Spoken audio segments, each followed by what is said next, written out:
There's a book that's called White Rage. Dr. Wesley talks about it very briefly here, this notion of white rage by Carol Anderson, right? He quotes an excerpt from it. Her book, Dr. Carol Anderson, she's also a professor, I believe, if I recall correctly. Listen to this, because this is what I'm trying to get you all to see why the Michael Rapaports do such wild and demonic act like that they're demonically possessed, which they are. In fact, it's probably worse than demonic possession. This is a quote from her book, White Rage.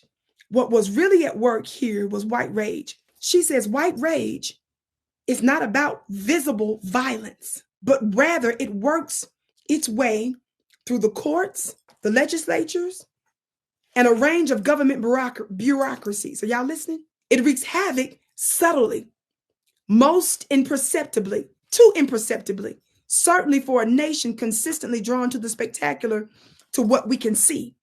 It's not the Klan. White rage doesn't have to wear sheets, burn crosses, or take to the streets.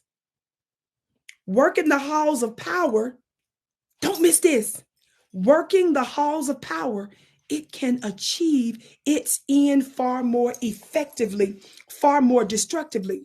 She says the trigger for white rage inevitably is Black advancement. The reason the Michael Rapaports, when they see a KanYE who they feel is uppity and arrogant, you guys got to understand, Michael Rapaport says he's a Jewish person. So when Ye came out and exposed that a lot of his business partners that he was getting into these explicit and predatory contracts with were people that are part of Michael Rapaport's community. They were stealing KanYE's very Black creation, making a hell of a lot of money on it, and trying to enslave him through these predatory contracts. See, that's why Black folks that's out there that try to put you in predatory contracts, you guys are devils.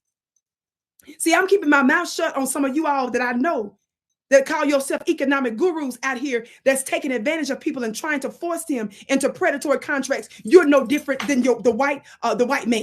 You're worse than them, in fact, because you should know better. Stealing other people's intellectual prowess and creations as your own, instead of being fair about it.